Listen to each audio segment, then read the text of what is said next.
Hey Sai, Nicole here, your astrologer from moderncosmic.com. So thank you for letting me record this video for you and even for allowing me to post it publicly. This is going to be a lot of fun. I appreciate getting to read for someone who's got kind of a unique, interesting birth chart. So this part one, we're going to talk about the sun, the moon, and the rising sign. And as you know, as you've mentioned, you've pulled your chart and you realize that you are a triple Pisces. By that we mean your primary triad, your sun, your moon, and your rising are all in Pisces. And in fact, even on top of that, your sun that's in Pisces is in the 12th house, which is the Pisces house. So that sort of adds another dimension of kind of Neptunian, Piscean quality to your identity, to your personality. So let's talk about Pisces. Pisces is our zodiac sign. If you were to think about the 12 zodiac signs, Pisces is the last one. When you move through the zodiac, it actually takes a linear kind of logical course, okay? There's a progression. With Aries, you have the individual protagonist. You have it's like the child, the baby that's been born from the womb. It's potentiality. It's the beginning of life. Like nothing's happened yet. It's just here we are, it's the individual. We move through the zodiac signs, the archetypes of the zodiac, finally get to Pisces. And Pisces, to me, is after one has died, let's say, and they are in the spirit world. So Pisces is the sign that has to do with dissolution, dissolving something. It has to do with the world of the land of fantasy and possibility, really. It's the world and the realm of the formless. So when we take the sun, which is someone's identity, and we place it in Pisces, many times we have a person whose ego is not clearly defined. There is a shape-shifting quality to Pisces. There's an ability with Pisces to sort of mold oneself to sort of one's surroundings, whether it's the person that they love, a work situation, a lot of times, even with schooling, it can be with Pisces this flow, okay? So you were talking about how you'd heard Pisces were thought of as weak. I wouldn't use the word weak for Pisces. I would say, if you want to compare like a strong Leo and their sense of self to the Piscean sense of self, I would say Leo is going to think about themselves. They're egocentric. Leo's an egocentric archetype. It's meant to be that way. Pisces is about the oneness. So Pisces is about, let's remove the boundaries or the borders between each other. Let's merge. Let's recognize that we're all faces of the same God. There is an elegance to Pisces, a compassion to Pisces, this desire to see other people from the soul. And with that comes, a lot of Pisces have that desire to serve others. There's many, in fact, if I see someone strong 12th house or strong 6th house, it's Virgo, in their chart, or strong Pisces or Virgo, I'm like, are you in healthcare? Do you do something where you are in the healing arts? Because that is a natural place for Pisces to kind of flow to. If you think of Pisces as the zodiac sign ruled by Neptune, which is the planet that's sort of rules the ocean. Think of the ocean when we think of Neptune. There's this ability to, I'm going to describe why I feel like they're healers. There's this ability to sort of dissolve other people's pains or toxins, so to speak. It's like Pisces have that ability to calmly sort of take someone into their space, and they just have this healing energy to them. I have a really good guy friend who, he's like you, it's not his rising sign. He has his sun and several of his personal planets in Pisces in the 7th house. And he is like, I always say he feels like a mountain stream. It's like it's a hot day and you just put your feet in this cool mountain stream and it's just singing to you and it's just burbling down the mountain and making your feet cool. That's Pisces to me. Like Pisces has this quality of, many times they want to soothe, they want to heal the people that they're around. They want to be in situations where they can create harmony, where they can remind people of the soul, of the deeper connection that we all have to one another. That's all very Piscean. So when we talk about your sun being in Pisces, the sun is the identity. The sun is going to be, it's the part of us that we can consciously recognize, okay? So like when I'm sitting here talking to you, I can hear my thoughts, I can hear myself blah, blah, blahing, right? That's like it's your ego. It's you have control over it to a certain extent, okay? That's your sun sign to me. The sun is also, if you were to think of the fact that when you were born, the sun was in Pisces, relative to us here on Earth. It was in that portion that of the 360 degrees of the ecliptic. It's in Pisces, and so it sort of lights, that Piscean sun is lighting everything in your birth chart. So everything in your chart is going to have a quality of being seen through that Piscean sun. Okay, because that's the thing that we sort of use to interface with the world around us. So it's going to be that part of you that's compassionate.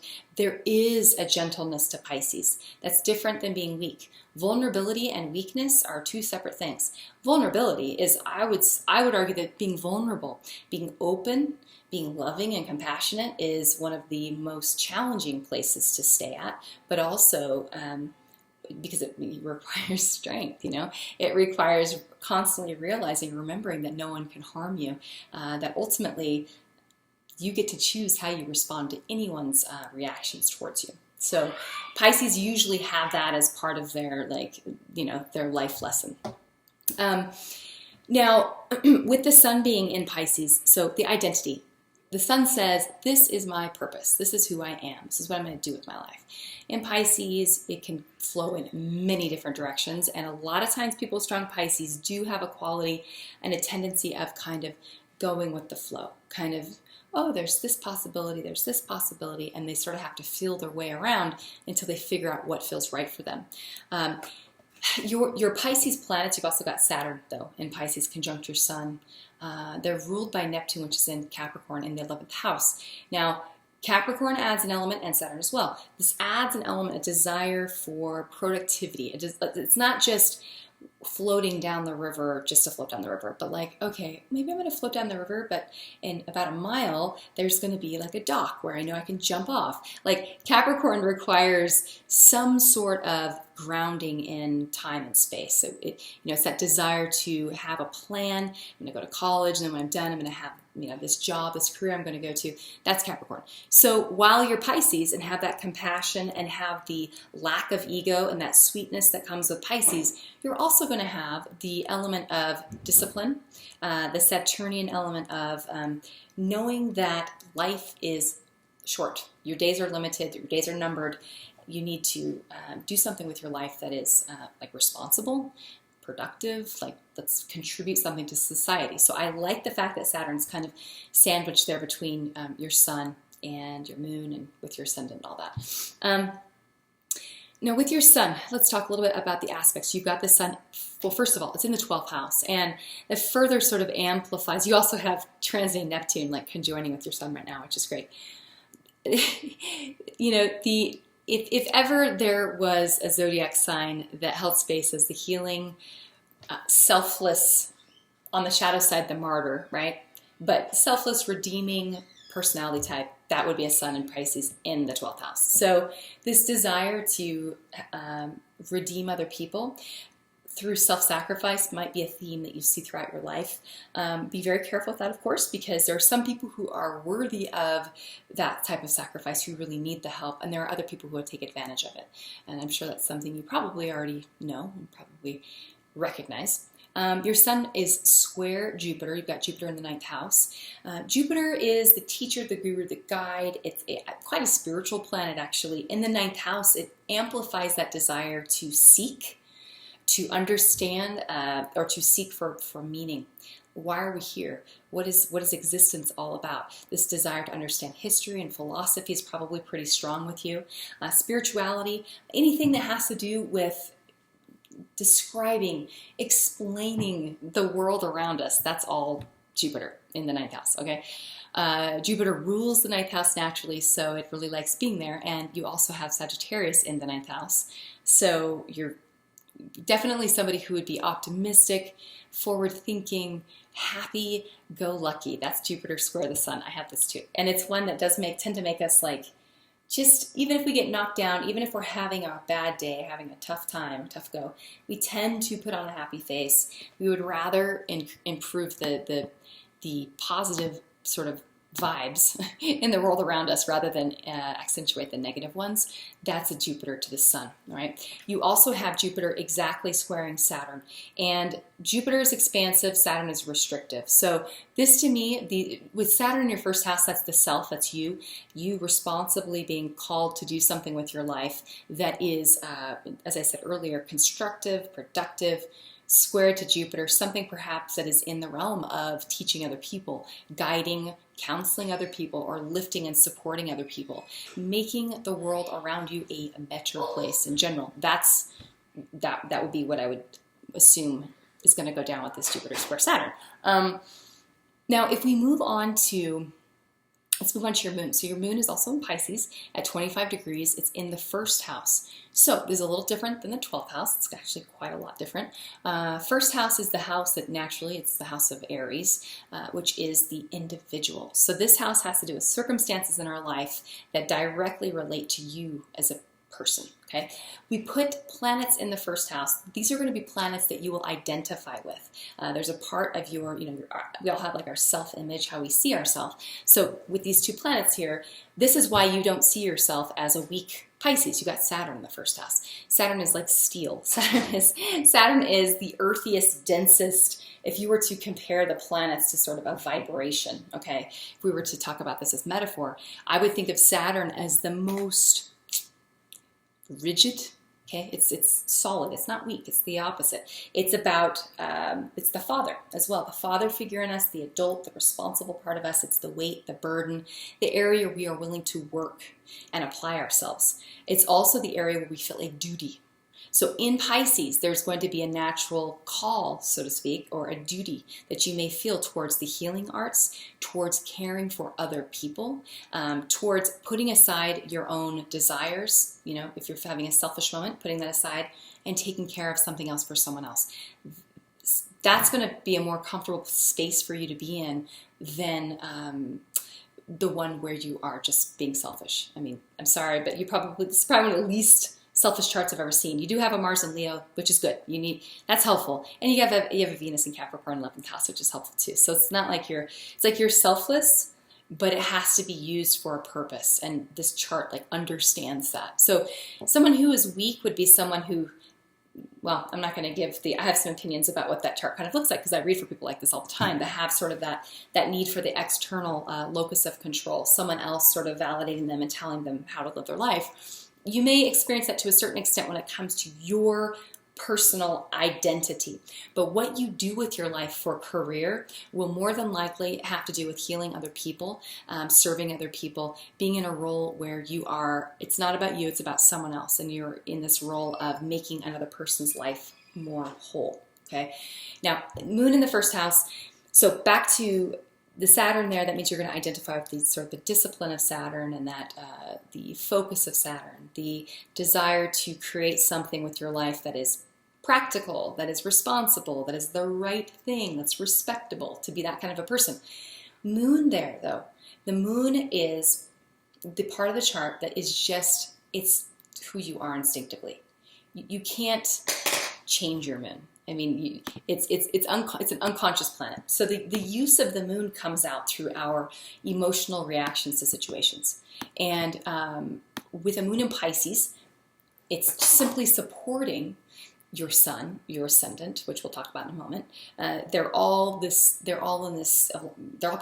They're all about the other, the oneness, bringing together, merging, forgiveness, letting things go, remembering that ultimately we're all going to die one day. So, it's just remembering the soulful part of life. Pisces is also a very creative zodiac sign because it's like we move through the whole entire zodiac, get to Pisces, everything kind of falls into this ocean, dissolves. If you saw Prometheus, at the beginning of Prometheus when the alien or whatever they call him, I forget the name for him, falls, into the water. He drinks the drink and then falls into the water and his body just disintegrates in the water and you see his DNA kind of come out in the water.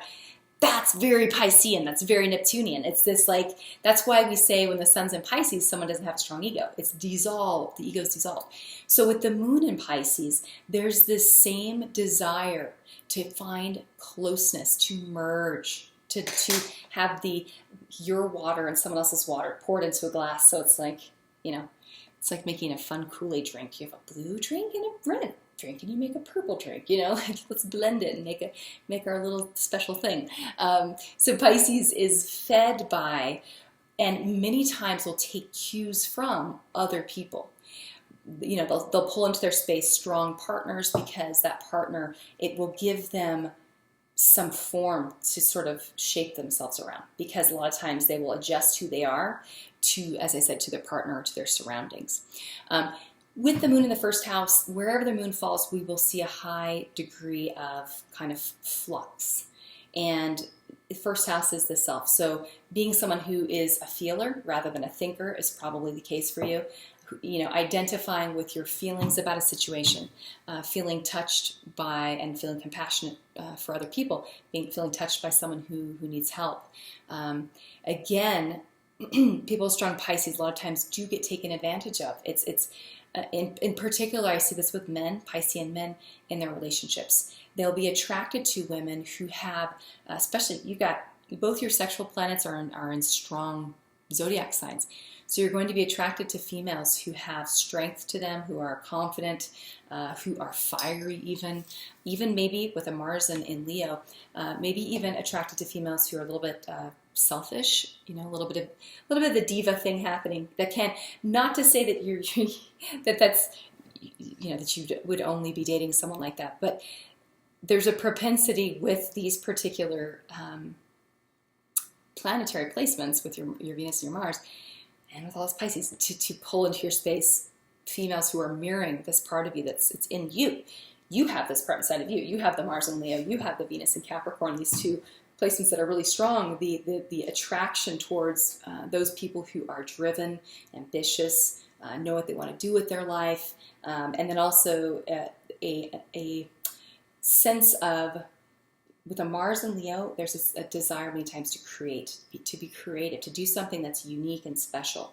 So this is a part of who you are, but it's also, you're going to pull people into your space that reflect this, but from the other side. So females that are very strong. So what does this have to do with your sun, your moon, your rising? I mean, the reason I bring this up is just to simply underscore the little bit of counsel I would give you about dating and being sure that whomever you're dating, that they are on the same page as you. A big issue we have with Piscean energy is almost assuming things, or it's falling into the world of fantasy. You meet someone and then being able to project onto this person who you think that they are very quickly, because your fantasy world is probably extremely rich, especially with the Mercury in the 12th house in Aquarius. I feel pretty confident in saying you're probably quite imaginative, and think about things in a way and have thoughts in your head that are totally different than most people, okay? But meeting someone and then projecting onto them who you think they are, and even putting them on a pedestal, making them into someone that's slightly shinier than the reality, that's really common for Pisces, and it's not a bad thing. It's what makes you guys compassionate and loving in the first place, is that you see the good in people. But it becomes a problem if you attract narcissists or people into your space that are going to take advantage of that. So, okay, so we're going to stop right here. Actually, I will add one other thing. With your Pisces rising, Neptune is the chart ruler for you, and Neptune in Capricorn in the 11th house. When I'm looking at the chart ruler, I pay a lot of attention to the house placement. It seems to tell us a lot about the style that somebody is going to sort of do things. 11th house is Aquarius, so this means you're going to do things in a way that's a little bit of a nonconformist. There's an eccentric quality to Aquarius. Neptune in the 11th house is kind of dreamy, and Neptune being a projection vessel for other people too happens a lot of times with folks with strong Pisces or strong Neptune in their chart, where other people will come to you and turn you into their savior. So that's another one you have to kind of watch out for, because that's a very tantalizing kind of trap to fall into. Like, oh, I want to be your savior, I want to be your knight in shining armor. Of course, that works for a moment, and then when you get into the relationship, then those roles fall away, and then you have resentment and just a big mess. Okay, so let's stop here, and we're going to move on to part 2.